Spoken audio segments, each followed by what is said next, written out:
All right. So in the future, we're going to look at these topics: challenges, integrated water management, water conservation, and actually I took out drought proofing because it made the talk too long, but we can talk about this if you want. So let's look at the next one. This is a great quote by Charles Darwin, which I usually use when I'm talking about climate change, but it's apropos. It's not the strongest of the species that survive, nor the most intelligent that survive. It's the ones that's most adaptable to change. So the challenge is now, population increases. Someone once said that California is Italy waiting to be realized. We're going to go to 50 million people pretty soon. We're about 38 million now. We're going to have shifts in demand patterns, as we'll see. Environmental needs that have become better understood. And of course, climate change is that 800-pound gorilla sitting back in the corner. Next.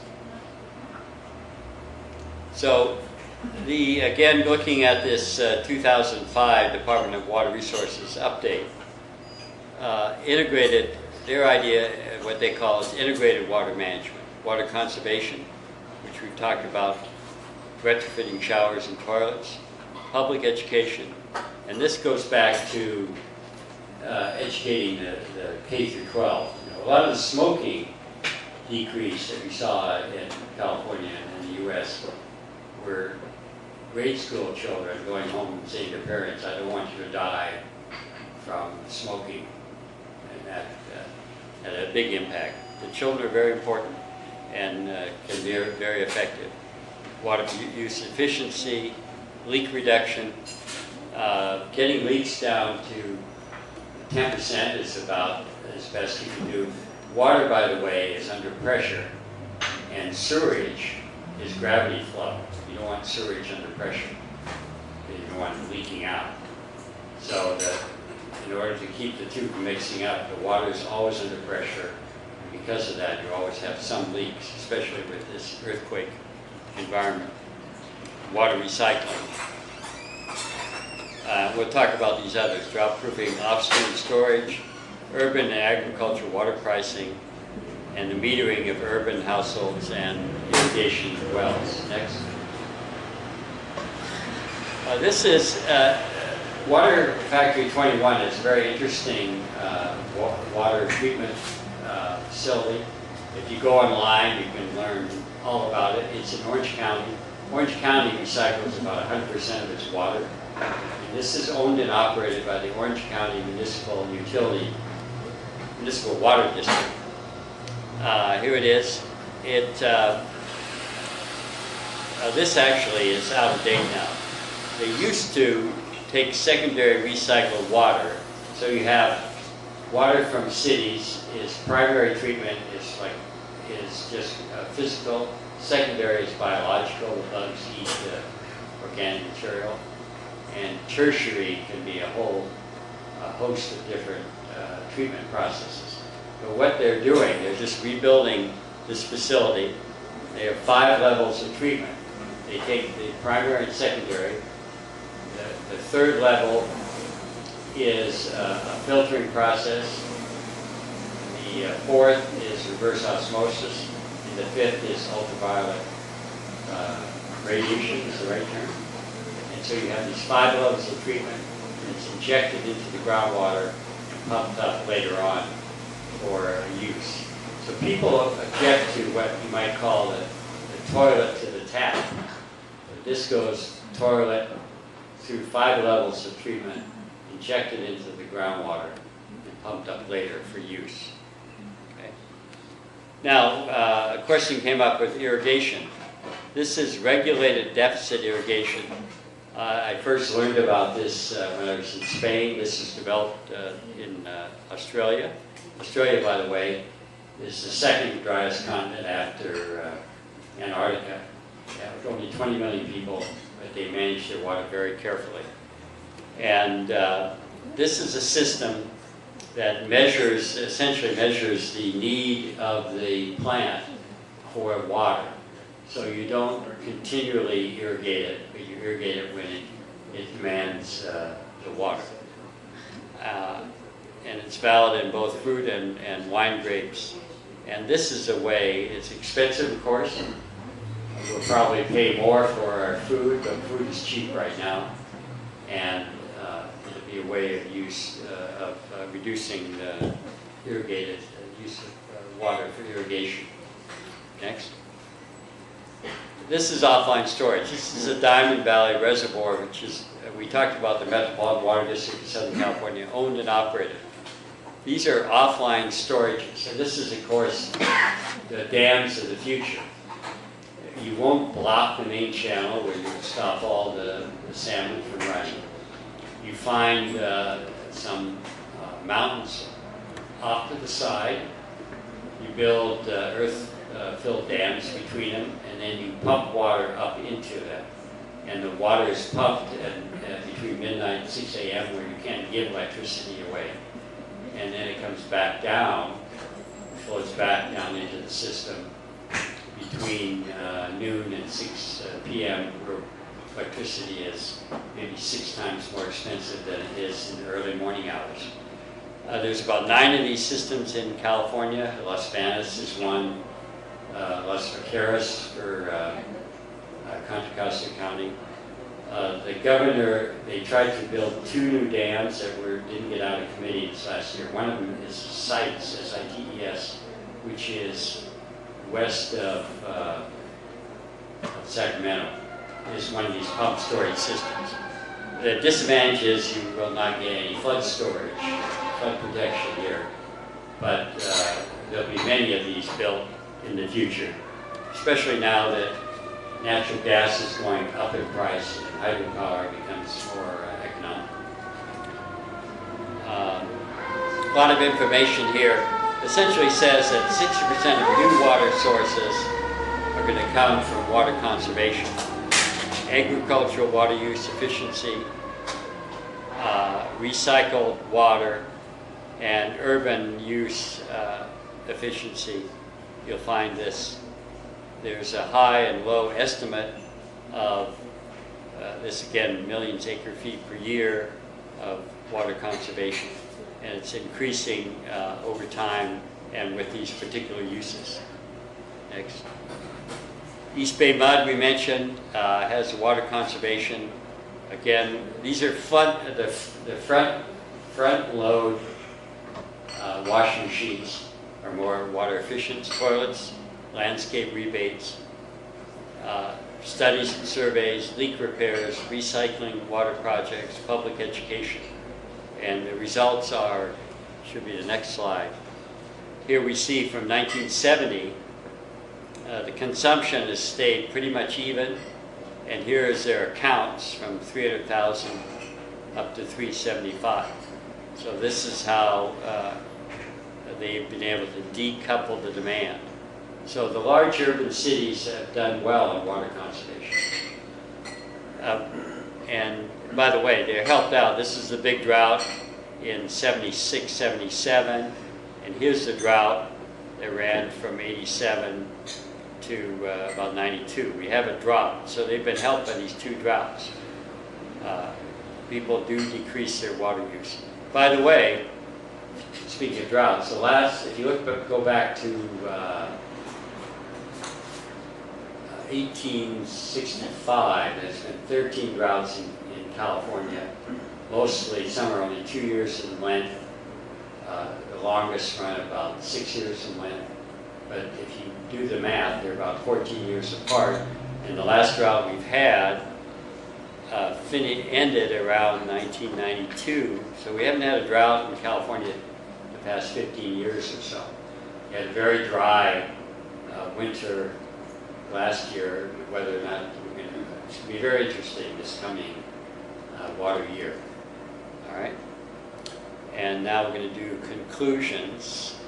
So before we do that, do we have any questions on this area?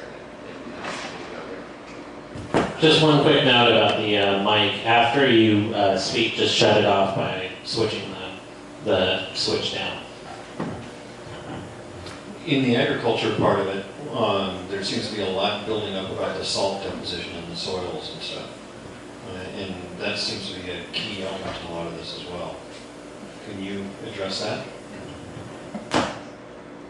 Well, it's always a problem. What they do, of course, as you know, is that you have they build pipes underneath the ground. It's expensive, so the water is essentially continually flushing through. But of course, civilizations have been lost by the buildup of salt. One of my graduate students is worked in Spain and in China, looking at salt-tolerant crops. But it's going to occur. You have this water, the salt in it, goes to the soil, and you have to add more water to flush it out. And the only way to really do it is to build this expensive drainage system. So you have a subdrain that carries the salty water away, and you continually flush the soil. Is there anything about treating the water? How feasible is it to treat the water before you put it on the plants? I'm glad you asked that, because in Murcia, Spain has 17 regions, and if you look at the east coast of Spain, it goes the Catalonia, Valencia, Murcia. Murcia, it's pronounced Murcia. They have a $6 million plant there. Where, going back to Water Factory 21, they take secondary treated water from municipalities, run it through the same filters, desalination, and UV, and then they use it directly for irrigation. Now, of course, that's expensive, and we'll pay more for groceries, but that will have to happen. I was on a tour of Sacramento Valley in a water tour a couple years ago. I asked the farmer, which of your crops gives you the greatest return? And he said, housing. So probably, maybe not in my lifetime, but you will see the San Joaquin, the Sacramento Valley, the farming will disappear, the water will go to urban sources, houses will come in, and we'll import more of our crops. Chili, you get oranges now from Australia in California markets. And they'll come in from all over the world. Other questions? Can I just comment? Stephanie?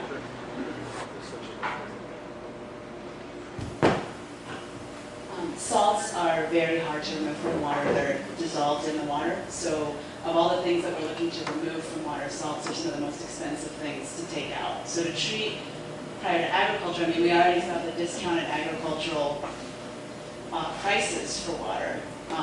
To treat for salt would involve like reverse osmosis or some really expensive technologies. So the way the agricultural pricing structure is set right now, it's sort of infeasible to treat for salts before we apply to the crops.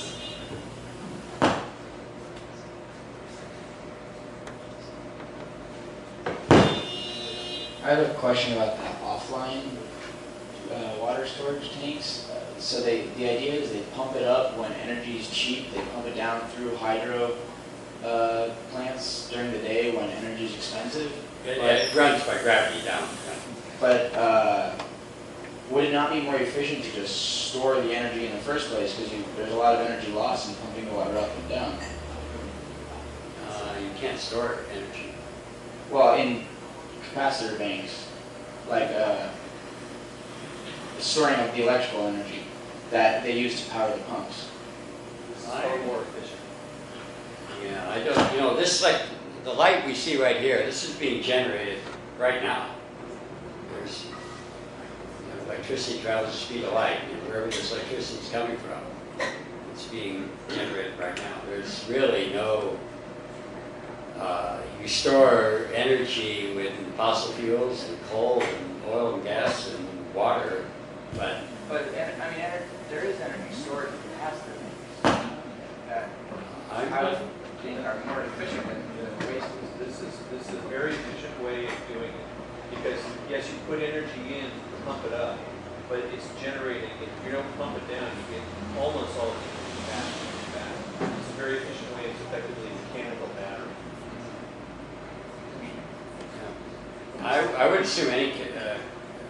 storage of electricity must be very small. I'm not familiar with that technology. Which other states' electricity is from hydroelectric? Say, oh, what percent? Electricity is from I think it's about 10%. We have fossil fuel. I'm not familiar with all the data.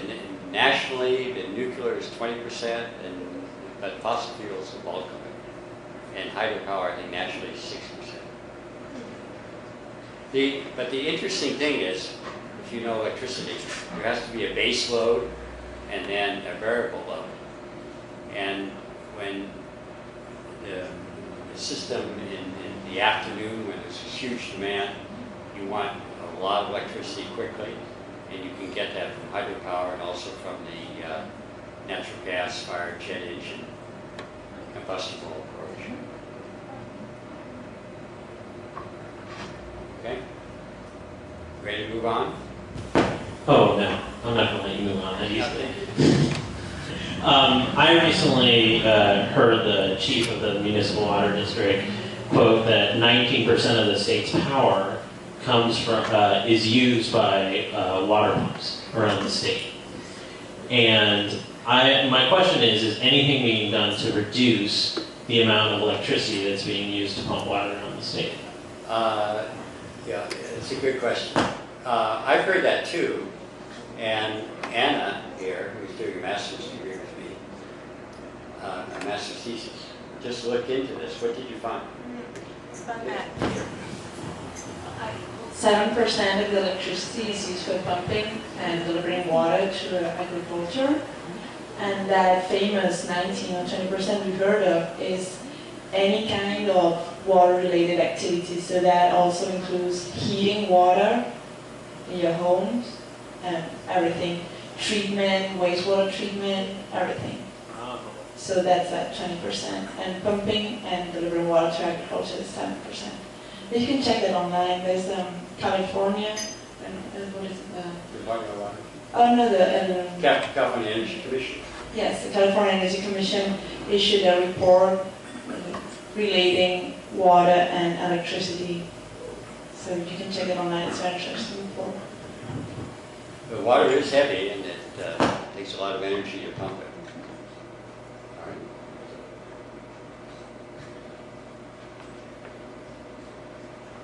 right. Okay, I just have a question because I don't get how we're saying the EPA and like water everywhere is really safe out of the tap, right? And I'm talking about throughout the United States.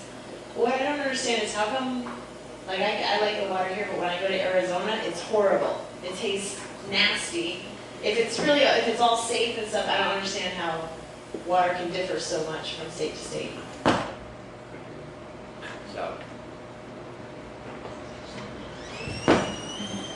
Taste and odor concerns are considered secondary pollutants to health-based constituents. So when you taste the difference, a lot of times that has to do with the salt levels in the water source. So in a desert environment, you have very little water and it's pretty salty in the source. And as I was saying earlier, it's really expensive to remove salts, and conventional water treatment plants don't do that. So there are salt regulations by the EPA for taste and odor purposes, but they're considered secondary. So your goal is to meet them, and then there's an absolute limit, but there's a big range of taste and odor there. You might want to explain that salts is more than just sodium chloride. Yeah, that's right. There's all kinds of ions in the water that could cause taste and odor. Another problem in hot areas is algae, and algae blooms in surface water sources. And so algae have a very strong taste and odor associated with them as well. If you can imagine like an algae-filled pond, it just sort of smells earthy and damp, and that, if that's in your water supply also, that's a taste and odor concern, but not necessarily a health, well, algae do have health concerns, but taste and odor doesn't always reflect the safety of the water. so you can have bad tasting water and smelly water, it's not going to kill you. And we get that taste in water, sort of a dusty taste, and that's from the algae sometimes. Yes? same thing. I grew up on the East Coast in Philadelphia. We used to go to the Jersey Shore every summer, and the water there tasted very different than Philadelphia water. It was very sweet, but it also had this wonderful quality of kind of making everyone sick that drank it. We would boil it, and it would be fine, and then we could drink it. And I'm wondering if that's something that, you know, I haven't been there in years, and I don't know if it's changed. Is that a regulatory thing that, you know, I mean, you're going from Pennsylvania to New Jersey. It's not like you're going from Pennsylvania to, you know, another country. You're just going from state to state, and the water had something in it that made people sick. Is that something that's still common that happens? I've had that happen nowhere else in the United States. I've been in a lot of places. So I don't know if it was a regulatory thing with the water, that there was something that wasn't being filtered. I don't know what would cause something like that. That boiling it would make it fun. It's just New Jersey. Well, yeah, Jersey has its own issues in general, but that was a big one for us. It's like that joke, you know, why does New Jersey have so many toxic waste dumps, and California has so many lawyers? It's because New Jersey had first choice. I don't know. Yeah, I can Definitely. take a stab at it. Every water source is very different. So the water that you're going to taste from city to city, if you go even from, say, Oakland to Antioch, that's 2 different water districts, and their sources are very different. So East Bay Mud has sort of pristine mountain water, and then Contra Costa Water District has delta water. And that's already traveled through the whole irrigation system of California, so it's gotten all those agricultural return flows that are pretty salty. And just the taste of the water is very different from place to place. Health concerns is a completely different issue. I can't imagine that today, if you went there and got sick from the water, that there wouldn't be lawsuits resulting from that. Yeah, and if it was something that was fixed when you boiled it, that means it was probably pathogen related. I can't speak to New Jersey's water specifically, but it sounds like it may have just been a town that wasn't treating properly, or maybe they were having some intermittent spikes in their disinfection system. I'm not sure specifically about that. Yeah, I was young, and like I said, I haven't been there probably since I was in my late teens, so I don't know if it's changed since then. But it was every time it wasn't like one summer we all got sick. It was religiously in the summer the water had to boil. But people from Jersey, you know, so that's what was always. Well, you can build up your immune system for sure if you live in an area. Yeah.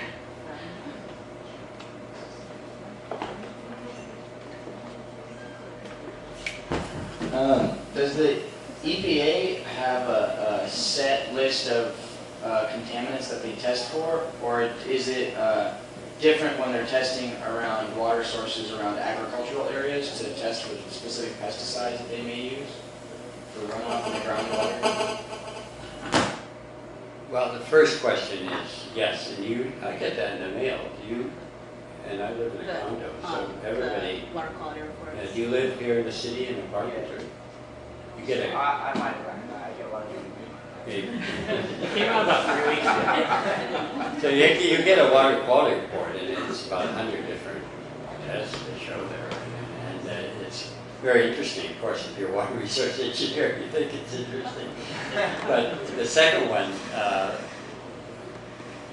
The second one again is it the same 100 things they test for, no matter where they're testing, or do they try to specifically test? Oh yeah, it's national. Yeah. But the state of California has more stringent water quality regulations than EPA. So they impose, like the Department of Health Services would impose its own, when they permit a water treatment provider to provide a public water source, that provider would have to go through more hoops than they would on the national level.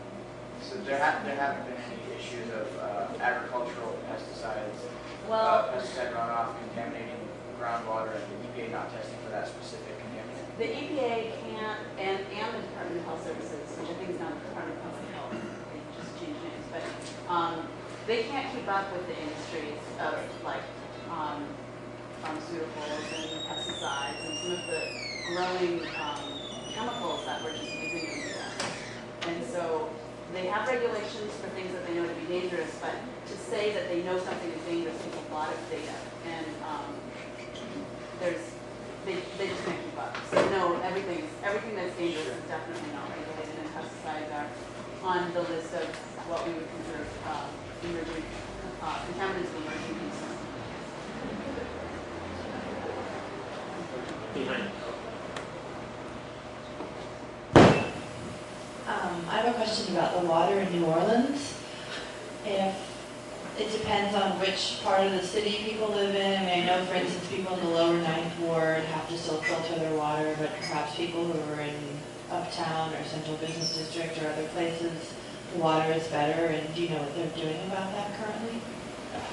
What I've been studying is the storm and the surge and the levees that fail. Who's responsible? If you go to Amazon.com, there's probably 15 books out on Katrina. But I don't. But I would say, I would think that any water that's being supplied through a public system would meet federal regulations. Other than that, I don't know anything about it. Shall we move on? Behind you, Daniel. Oh, no? Okay. Good question. I heard. One more. All right. I have a question. You mentioned Southern California passes sewage through RO to reclaim it. Why isn't that done with seawater? What's the relative concentration of salts in sewage relative to seawater? Okay, seawater is 35,000 parts per million or milligrams per liter in sewage. Tertiary sewage could be less than 1,000. Less than 1,000. Probably We're more or talking less. 35 times. Yeah. Okay, wow. It's being looked into too. It's just a lot more expensive.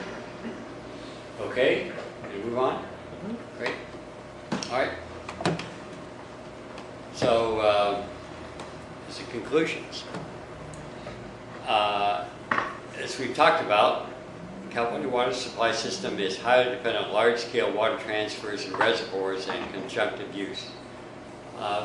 We've done studies recently around the world looking at transfers versus desalination. You can see a lot more desalination in the future. But it turns out these large-scale transfers are still less energy, less greenhouse gases, and less environmental impacts. But we still will be moving towards desalination in the future. Under future climate conditions, flexible systems will allow management adjustments or micro-course corrections without causing major economic and social disruptions. Well, this is hopeful, of course, and we haven't said anything about climate change here, but essentially in California, the take-home message with water and climate change is that we'll have more water when we don't need it, meaning earlier in spring, and less water when we do need it during the irrigation season of the late summer and the late summer. Next. Aggressive water conservation and recycle methods are effective in reducing water demands. We really need this. We need, in my opinion, we need more water conservation, more aggressive water conservation. It's expensive. Sometimes other supplies, groundwater, and even transfers of water are cheaper. But we need to explore and have all the water conservation that we can in the system before we build more dams, etc. And water conservation incorporates flexibility and adaptability into our system. Next. And although California's been promoting water conservation, a great part of additional future water will come from the source. Next. So that's it. Here's my email address, and I'll take other questions. And it's been a pleasure.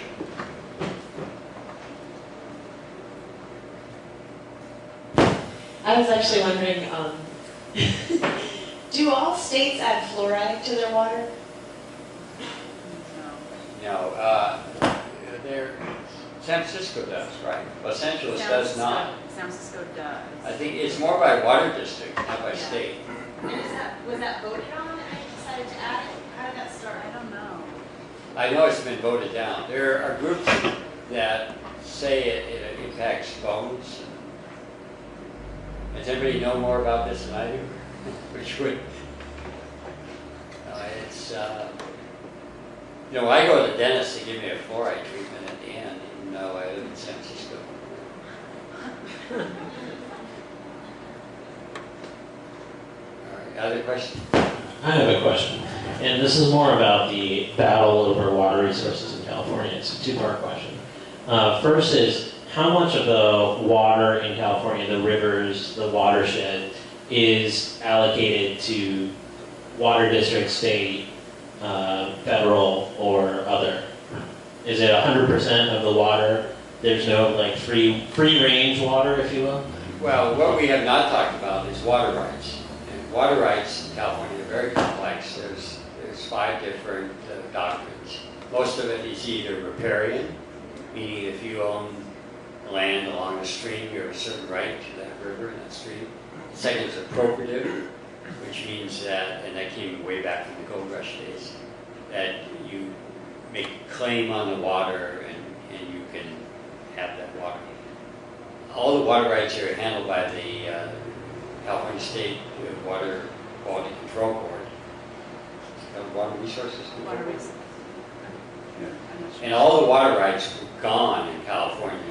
Every drop of water in California was claimed by 1900, over 100 years ago. So, yes, it's like driving down the highway and saying, who owns all this land?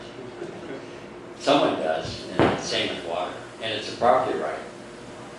And my follow-up question then, is there a battle between the state, federal, local level over water resources, or is this pretty much they have solid communication around this and it's all settled? I mean, you showed in those initial slides how everyone has their own river and watersheds, but, water runs together. Is this an ongoing political battle? Well, I think what's nearest to that is what, and I didn't touch on this, but what will the future hold in the sense as the urban areas grow? We go into a huge drought, like Colorado River is. And that's a very interesting story. And when we get to real crunch time, you'll see more water moving from agriculture to the urban areas. But they don't just give it up. There's water markets, it's sold. Recently there was a movement of water from the Imperial Valley, which is down in south eastern corner of California, where the water was sold to the city of San Diego and was wheeled or moved through that long canal that we saw across the desert. It took 15 years to put that together. And so essentially the farmers sold the water to the city of San Diego. What you'll see is water markets where farmers will say, well, I'll put my water that I have a right to, and I'm getting sort of cheaply, I'll put it up on this market. It'll be a marketplace run by the state, and people will bid on it. So it's not really a water war. It's just water going to the highest bidder. We pay nothing for water now, $3 to $5 1,000 gallons. It's couch change. I like to use this term, couch change. They say there's $100 million in the couches of America. So, I mean, you don't even think about it. But, so water might become more expensive. But I don't see any battle over it. It's very complex if you think about it. All the 5 different water doctrines, all these different agencies, federal, state, local, districts, irrigation districts, which we haven't even talked about, MWD, etc. But somehow it seems to work. Stephanie, you want to comment on that? Oh, no, my area is treatment, not resources. Yes, a quick question on so how much in the distribution system, how much is lost to leakage and evaporation? Well, there's two different questions. The leakage runs, hopefully they try and keep it down to 10%, which is good. Some cities in the world with old systems, it's a major problem. It could be up to 50%. Again, it's under pressure. Evaporation, Lake Mead, the Colorado River, we get hot areas with the big reservoirs. It can go, maybe it's, I've heard data like a seventh of the flow in the river. But engineers say, well, we designed that. We know the evaporation, we designed that. You have a demand, you have a supply, you have evaporation. It's like a bathtub. You're in, out, change in storage, and part of the change, part of the out is the evaporation. So it's designed into the system, evaporation. But then you can say, well, it's just part of the hydrologic cycle. It's going to go downwind, someone else is going to get it. So how long, what's the lifespan of, say, the HHE transmission system? Until it just, I mean, eventually you have to fill some of the big leaks, right? Well, yeah, you're talking about a large pipeline system where the leaks may be more obvious than the pipes that are underneath our streets. But remember, we just passed a $1 billion bond issue to repair HHE and to bring repair leaks and to make it safe from the terrorists and earthquakes, etc. So that's ongoing. But we know from the bridge that just went down in Minneapolis that we have to start paying attention to our infrastructure. And the water system is certainly part of it. Any others? Well, I have plenty of questions. Plenty of questions. No one else is going to ask. All right, here's my $1 million question. And this is a hallmark of what we try to do here with this series, is the what can I do now? What can I do to help? Should I even be concerned with our water supply at all? You listed definitely some conclusions that indicated conservation needs to take hold, but you've also indicated that only 20% of use comes from urban areas. So what should the people in this room take away as a means to help out the situation?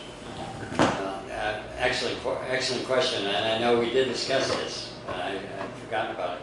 The big criticism of water management over the years is a bunch of white guys sitting in a back room, white guys with gray hair, running the system. And the Metropolitan Water District of Southern California was criticized for that for years, and it was true. And so they got a lot of environmental groups in and sociologists,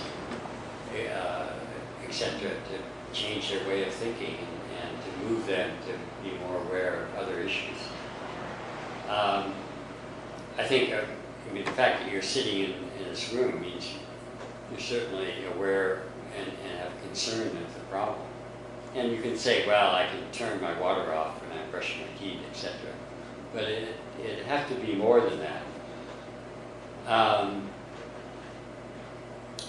I think of all the, when you look at industries, water industry, electrical industry,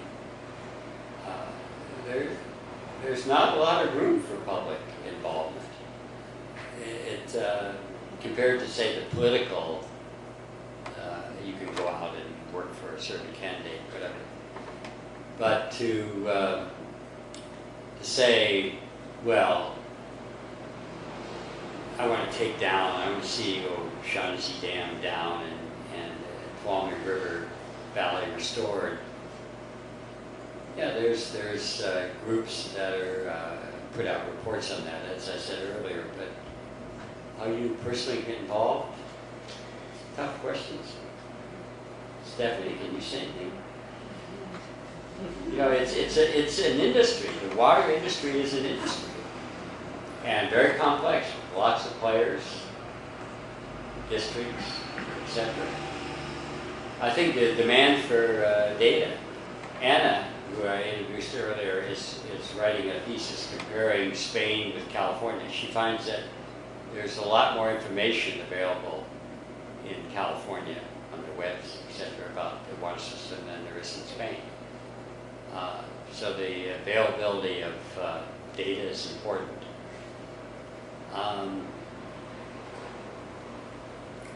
There's groups, League of Women Voters, the Sierra Club, etc. All these environmental groups are very much interested in different issues of water. One thing I haven't talked about, the delta. If the delta collapses, if those dikes fail, you'll have a huge rush of salt water into that area. And all the pumps that take water down the San Joaquin Valley and into Southern California for urban water supply, for agriculture, will be shut down until it's somehow stabilized. And there's an excellent report out from UC Davis, Jay Lund, LUND, is the first author on the 9 different options of preserving the delta. And we haven't talked about that. I think there is a way to get involved. It's probably through environmental groups. I'm sure all these committees, all these environmental groups, Sierra Club, etc., have water committees.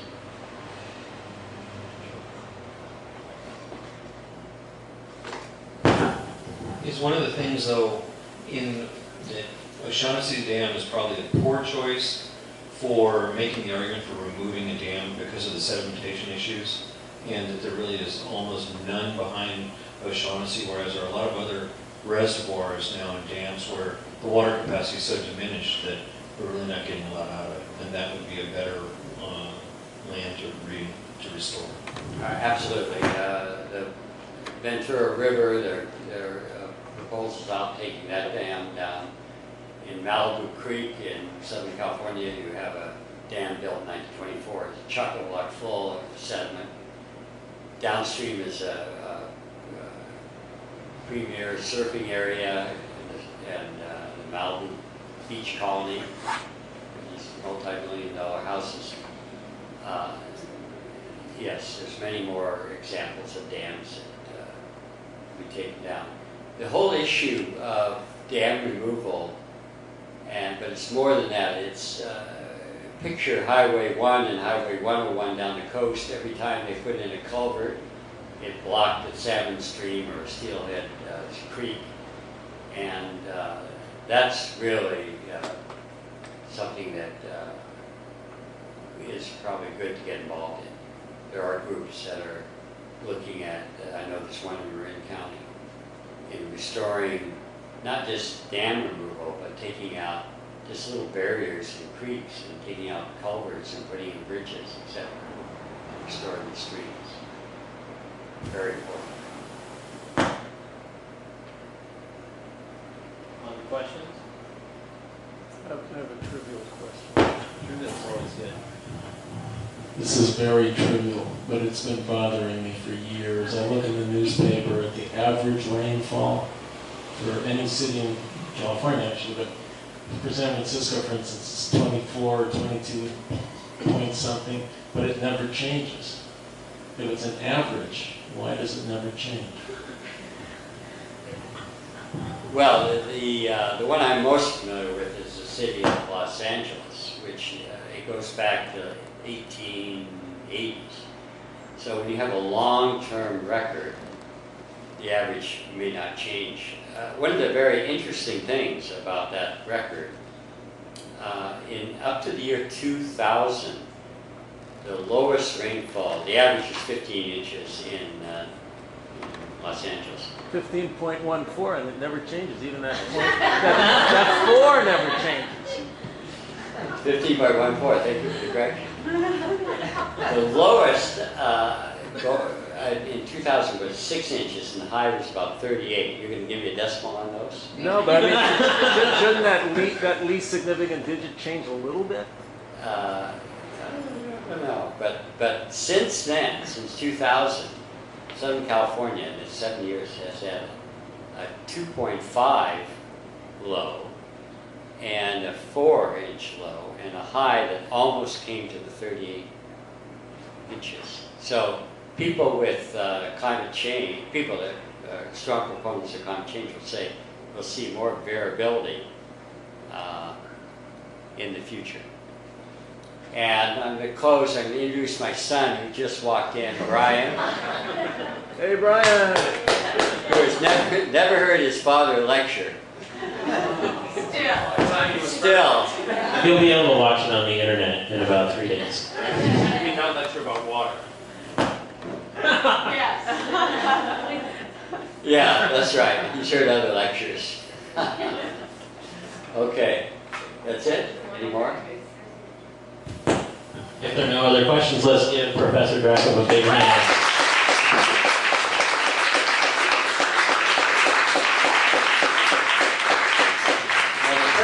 The person that deserves a big hand is Krishna here, who has put this together. I mean, there's a public service, and it's a fabulous idea, and I applaud you for it. I appreciate it, and I have my own greedy desires, so I can ask great scientists like 20 minutes worth of questions every month. It's been an absolute privilege. A couple notes before we adjourn for the evening. One is sign up for the wastewater plant tour of San Francisco. It'll be a really interesting experience to see how sewage is treated before it's pumped out to the bay. Maybe you think nothing is done based on the smell of the bay, but they probably do something.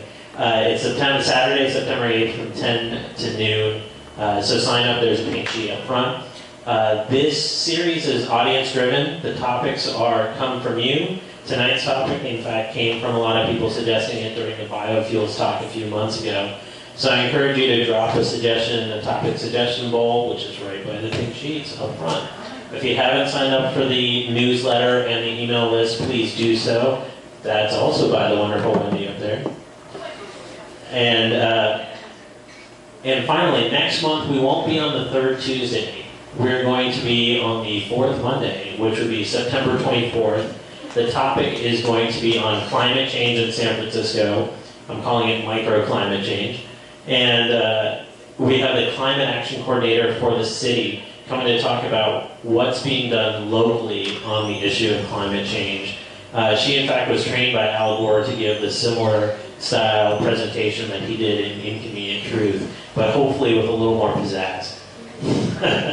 So I hope you all join us. That will be at 3:30 Rich. We have a different venue for next month. That's down by the ballpark. If you're interested in coming, just add your name to the email list. And thank you again for everyone being here today. Oh, and one last thing. Thank you so much for Cafe Royale. Do them a favor and a favor to yourself by attacking your